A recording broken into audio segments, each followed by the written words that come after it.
দর্শক, আওয়ামী লীগ কি খুব সহসাই বাংলাদেশের রাজনীতিতে প্রত্যাবর্তন করতে যাচ্ছে? নতুন করে রিফরমেশন করে অথবা শুদ্ধ আওয়ামী লীগকে নিয়ে নতুন নেতৃত্ব দিয়ে আওয়ামী লীগ কি রাজনীতি করার সুযোগ পাবে? এরকম একটা ভাবনা থেকে আজকে আমি কথা বলবো, আমার নিজস্ব ভাবনা। এটি আহ, আমার মনে হয় বাংলাদেশের মানুষের কাছে এই প্রশ্নটি দেখা দিয়েছে। রাজনীতিতে কোনো একটি গোষ্ঠীকে যদি আপনি দমন পীড়ন নির্যাতন করেন একটি, তাহলে দেশ আসলে পিছিয়ে যায়। তার মানে আমি বলছি না যেটা রাজনীতিতে আওয়ামী লীগকে ফিরিয়ে আনতে হবে। দল হিসেবে আওয়ামী লীগ নিঃসন্দেহে দলের নেতৃত্ব ভুল করেছে। নিঃসন্দেহে এটা প্রমাণিত সত্য যে তারা জুলাই বিপ্লবে প্রায় ১,৫০০ মানুষকে হত্যা করেছে, ৩০,০০০ মানুষ আহত হয়েছে, ৩০ থেকে ৪০,০০০, ১,৫০০ মানুষের চোখ চলে গেছে, কেউ পঙ্গু হয়েছে প্রায় ১,৮০০ থেকে ২,০০০। অনেকের পা নেই, হাত নেই, চোখ নেই, এরকম মানুষের সংখ্যা অসংখ্য। এরকম একটি পরিবেশ, এরকম একটি জিঘাংসা বাংলাদেশে, স্বাধীনতা উত্তর বাংলাদেশে হবে এটি কারো ভাবনায় ছিল না, কারো প্রত্যাশাতে ছিল না। দাবি কি ছিল? দাবি ছিল আওয়ামী লীগের কাছে একটি সকল দলের অংশগ্রহণে একটি নির্বাচন। আওয়ামী লীগ তখন দোষারোপ করত যে বাংলাদেশে বিরোধী দল তারা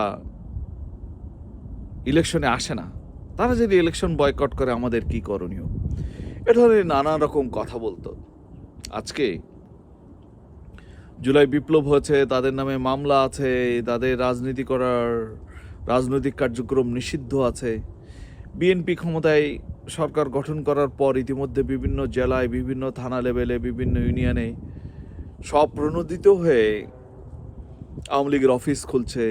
অনেক বিএনপির নেতারাও থেকে উৎসাহিত করে তাদের অফিস খোলা হচ্ছে। ইতিমধ্যে খুনি মামলার আসামি বা বিভিন্ন মামলায় আসামি, হত্যার আসামি বা নির্যাতন ষড়যন্ত্রের আসামি আওয়ামী লীগের নেতারা জামিন পাচ্ছেন। আইবি রহমান জামিন পেয়েছেন, বদি সাহেব জামিন পেয়েছেন, এরকম অনেক জামিন পাচ্ছেন। ছাত্রলীগের নেতারা জামিন পাচ্ছেন। অবস্থা দৃষ্টে মনে হতে পারে যে আওয়ামী লীগ খুব সহসাই রাজনীতি করার সুযোগ পাবে এবং ওপেন তারা ইলেকশন করা, স্থানীয় সরকার নির্বাচন করা বা এগুলো এরকম কর্মতৎপরতা হয়তো তারা সহজেই বিএনপি তাদের স্পেস করে দিবে। কিন্তু আমার সেটি মনে হয় না। কেন মনে হয় না সে কথা বলবো আজকে। আমার ধারণা বিএনপি আওয়ামী লীগকে জায়গা করে দিবে না। যদি জায়গা করে দেয় তাহলে কি হবে, কে ক্ষতিগ্রস্ত হবে, সেটি পর্যালোচনা করতে চাই। বন্ধুরা, আমি আমার জায়গা থেকে আমি কথা বলছি, এটি আমার নিজস্ব চিন্তা, নিজস্ব ভাবনা। আমার ভাবনার সাথে, চিন্তার সাথে আপনাকে একমত হতে হবে এমন কোনো কথা নেই। দেখুন, তারেক রহমান সাহেবের জন্য নতুন বাংলাদেশে তার জন্য অনেক চ্যালেঞ্জ। বিশেষ করে রাষ্ট্র সরকার পরিচালনা করার কোনো পূর্ব অভিজ্ঞতা তার নাই। তার মন্ত্রী পরিষদে যারা রয়েছেন তার মধ্যে অনেকেই নতুন দেশ পরিচালনা। এখন প্রশ্ন হচ্ছে, দেশ কি পরিচালনা করে নেতৃত্ব, রাজনৈতিক নেতৃত্ব কি দেশ পরিচালনা করে, নাকি আমলারা, সচিবরা দেশ পরিচালনা করে? অফকোর্স সচিবদের বেজ থাকে, তাদের কাছে ডেটা থাকে, তথ্য উপত্যের ভিত্তিতে তারা একটি রাষ্ট্র পরিচালিত করে। একটি দেশের, ধরেন হাসিনা সরকার এবং খালেদা জিয়ার সরকার বা বিএনপির সরকার বা তারেক জিয়া সরকারের মধ্যে বেসিক পার্থক্য কী হবে? পলিসিগতভাবে বেসিক ডিফারেন্স কি হতে পারে বা কি আছে? আওয়ামী লীগ ইকোনমিক্যাল ডেভেলপমেন্টের জন্য তারা হয়তো বিগ প্রজেক্ট করেছিল।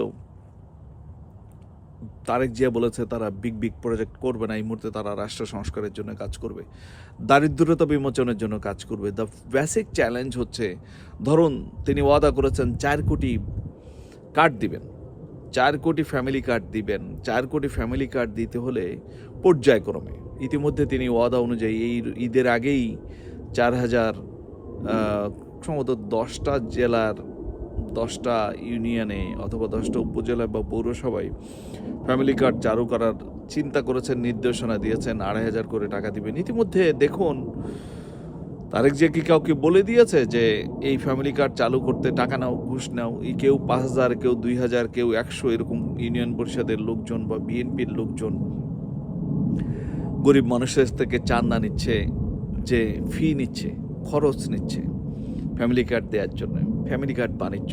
কেন এগুলো হয়? এগুলো হয় আসলে রাজনৈতিক নেতারা যদি মোরালিটি সম্পন্ন না হয়, নৈতিকতা সম্পন্ন যদি না হয় রাজনৈতিক নেতারা, তাহলে সেই রাজনৈতিক দল আসলে ব্যর্থ হয়। আপনার কর্মসূচি কতটা ইম্পর্টেন্ট, আপনার ইচ্ছে কতটা প্রখর, আপনি কতটা সততার ভিত্তিতে দেশ চালাতে চান, সেটির উপর নির্ভর করে না শুধুমাত্র মানে দুঃশাসনে। আর আইনের শাসন কখন দুঃশাসনে পরিণত হয়? আইনের শাসন দুঃশাসনে পরিণত হয় তখনই যখন কর্মীরা যখন মোরালিটি, নৈতিকতা সম্পন্ন না হয়, দলীয় নেতা কর্মী যখন নৈতিকতা বিবর্জিত হয়, যখন তারা ধান্দাবাজ, আখের গোছানো চান্দাবাজ, ধান্দাবাজ, নৈতিকতা সম্পন্ন ফকিন্নির পুত্রা যখন নেতৃত্বে চলে আসে এবং তাদের আর আসলে কিছু করার থাকে না, রাজনীতি করা তাদের যখন নেশা হয়ে যায়, তাদের আর কোনো পেশা নেই, ধরেন কোনো ইনকামের ব্যবস্থা নেই, হয়তো মহল্লার টুটকা মাস্তান ছিল, ভোটের আগে অথবা রাজনীতি করেছে, মাঝে মাঝে মিছিল ধরেছে, এখন নেতারা চিনে, নেতা তাকে প্রশ্রয় দেয়, আশ্রয় দেয়, মাঝে মাঝে বিরিয়ানির পয়সা দেয়, কিছু প্রজেক্টের জন্য কাজ করে দেয়, টাকা দেয়, চাঁদাবাজির কিছু ভাগবটারও উঠায় দেয়। এগুলো দল পোষার জন্য, ক্ষমতা টিকানোর জন্য, পাওয়ার ধরে রাখার জন্য, পাওয়ার এক্সারসাইজ করার জন্য ধরনের মাস্তান পালন করা নেতারা, মানে যেসব নেতা নিজে তো আর মাস্তানি করে না, হয়তো লোক দিয়ে মাস্তানি করায়, সেই সব নেতা যারা এই ধরনের টুটকা টাউট বাটপার শ্রেণীর ছেলেপেলে দিয়ে লোকাল নেতৃত্ব দিয়ে দেয় এবং তাদের নির্যাতন, নিষ্পেষণ, তাদের অপরাধকে ওভারলুক করে, তারা ধরা পড়লে তাদেরকে, পুলিশে ধরা পড়লে হয়তো তদবির করে গোপনে গোপনে ছেড়ে দেওয়ার ব্যবস্থা করে, অথবা যদি বেশি সোশ্যাল মিডিয়াতে চলে আসে, পত্রপত্রিকায় চলে আসে, তাহলে দেখা যায় যে তাদেরকে তিনি হয়তো দলকে হাইকমান্ডকে বলে অথবা জেলা কমান্ডকে বলে হয়তো ইউনিয়ন নেতাকে বহিষ্কার করে দিল, একটা পত্রিকায় বিবৃতি দিল। That's enough? Is it enough? Again আবার 2 মাস পরে তাকে ছেড়ে দেওয়ার ব্যবস্থা করলো, জামিন করালো, নিজের পয়সা দিয়ে জামিন করালো, আবার বললো ভালো হয়ে যাক, নষ্ট হয়ে যাস না।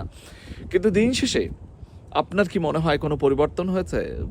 যখন ক্ষমতায় ছিল না, রাষ্ট্র ক্ষমতায় যখন ছিল না বিএনপি, যখন এই জুলাই বিপ্লবের পর, তখন তাদের প্রচণ্ড বদনাম হলো, বাংলাদেশের প্রায় 7,500 নেতাকর্মীকে বহিষ্কার করতে হলো। আপনাদের কাছে কি ডাটা আছে যে এই 7,500 মানুষ কারা ছিল, কাদেরকে বহিষ্কার করা হচ্ছে?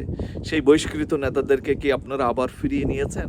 ভোটের আগে দলে দলে আবার সবাইকে ফিরিয়ে নেওয়া হচ্ছে, আবার ধর্ষণ হবে, বহিষ্কার করবেন, আবার দলে ফিরিয়ে নেবেন, চাঁদাবাজি হবে, পত্রিকায় লেখালেখি হবে, বিবৃতি যাবে, আবার ফিরিয়ে নেবেন। সেটি হলে দেশের আইনের শাসন প্রতিষ্ঠিত করা সম্ভব হবে না। সময় কথা বলবে। দেশকে সুন্দরভাবে পরিচালনা করতে হলে আপনারা যে সমস্ত কর্মসূচি নিয়েছেন, ইস্তেহার দিয়েছেন, ইস্তেহারকে পালন করবেন কাকে দিয়ে? ইস্তেহার পালন করার জন্য সৎ নেতৃত্ব দরকার, ভালো মানুষ দরকার, ভালো মানুষকে ক্ষমতায় নেওয়া দরকার। যার কারণে বিএনপির নেতৃত্ব, আমার বিশ্বাস হয় না যেই নেতৃত্ব ভোটের আগে ক্ষমতায় না যে 7,500 মানুষকে বহিষ্কার করতে হয়েছে, সেই নেতৃত্ব রাষ্ট্র ক্ষমতায় যে দুর্নীতি দূর করতে পারবে, পাবলিক বিশ্বাস করবে না। আমার ধারণা বাংলাদেশ খুব ভালো চলবে বলে আমি বিশ্বাস করি না, মনে হয় না। মর্নিং শোজ দ্য ডে, আসলে সেটি আমার কাছে মনে হচ্ছে যে তারেক জিয়া যতই চেষ্টা করুক না কেন, তার এই দুর্নীতিগ্রস্ত পরিষদ, তার দুর্নীতিগ্রস্ত সংসদ, অথবা দুর্নীতি মানসিকতা সম্পন্ন, এই ঋণ খেলাপির মানসিকতা সম্পন্ন নেতৃত্ব দেশ হয়তো ভালো চালাতে পারবে না। সময় কথা বলবে। আমি আসলে একজন নাগরিক হিসেবে অবশ্যই সমালোচনা করতে চাই, অবশ্যই দেখতে চাই দেশ ভালো চলুক। বিরোধী দল একে মেনে নিয়েছে, ইঞ্জিনিয়ারিংয়ের কারচুপির নির্বাচনকে মেনে নিয়েছে, তারা সহযোগিতা করছে। আমরা দেখছি যে জামাতের এমপিরা বিভিন্ন জায়গায় ফুড ডিস্ট্রিবিউশন করছে, ময়লা আবর্জনা পরিষ্কার করতে নেমে যাচ্ছে, অন্যায়ের বিরুদ্ধে কথা বলার চেষ্টা করছে, হসপিটালে যাচ্ছে, বিভিন্ন জায়গায় তারা কথা বলার চেষ্টা করছে, ছায়া মন্ত্রিসভা গঠন করেছে। আমি জানি না তারা জুলাই সনদ বাস্তবায়ন করবে কিনা, যদি না করে সেটি হবে আরেক রকম রাজনীতি। সেই রাজনীতি আমি জানি না সেটি হাইকোর্ট হয়ে সুপ্রিম কোর্ট হয়ে কোথায় যাবে দেশের রাজনীতি জানি না। বাংলাদেশের যদি ভাগ্য পরিবর্তন করতে হয় তাহলে অবশ্যই বাংলাদেশের মানুষের নাগরিক অধিকার এস্টাবলিশ করতে হবে, ভিন্ন মতের মত এবং পথকে সম্মান করতে হবে, ব্লেমের রাজনীতি করা বন্ধ করতে হবে, দলীয়করণ করা বন্ধ করতে হবে, সঠিক নেতৃত্বকে সামনে নিয়ে আসতে হবে, ভালো মানুষগুলোকে সামনে নিয়ে আসতে হবে, কমিশন বাণিজ্য বন্ধ করতে হবে। এবং আমি মনে করি যে খুব দ্রুততম সময়ে বিএনপির উচিত স্থানীয় সরকার নির্বাচন দেয়া, নির্বাচিত প্রতিনিধিদের কাছে মানে শাসক নিয়োগ করে, এই যে প্রশাসক নিয়োগ করে স্থানীয় সরকার পরিচালনা করার এটি একটা বুমেরাং হচ্ছে বলে আমার কাছে মনে হয়। কারণ এরা দুর্নীতিতে ডুবে যাবে। জবাবদিহিতা যদি না থাকে, জনপ্রতিনিধির কাছে যদি রাষ্ট্র ক্ষমতা না থাকে, মানুষের যদি মত পথ প্রকাশের স্বাধীনতা না থাকে, সে দেশ ভালো চলে না। সংবাদপত্রের স্বাধীনতা থাকা দরকার, মত প্রকাশের স্বাধীনতা থাকা দরকার, বিরোধী দলের মতামতকে গুরুত্ব দেওয়া দরকার, আইন কানুনকে প্রপারলি মেনে চলা দরকার। বিশেষ করে জুলাই হত্যার সাথে যারা জড়িত, জাতিসংঘ যাদেরকে রিপোর্ট দিয়ে এই হত্যার দায় যাদের উপরে নির্ধারণ করেছে, তাদেরকে ওভারলুক করে, জামিন করে, বিচার না করে মানে রাজনীতি করার অধিকার দেয়া হবে বিএনপির জন্য চরম একটি বুমেরাং। সময় কথা বলবে। ভালো থাকবেন সবাই। আমি সময় সময় কথা বলছি, আশা করি ভালো লাগবে। আমরা আমাদের জায়গা থেকে কথা বলছি, আর ভালো লাগলে শেয়ার করতে পারেন, মতামত দিতে পারেন। ধন্যবাদ সবাইকে।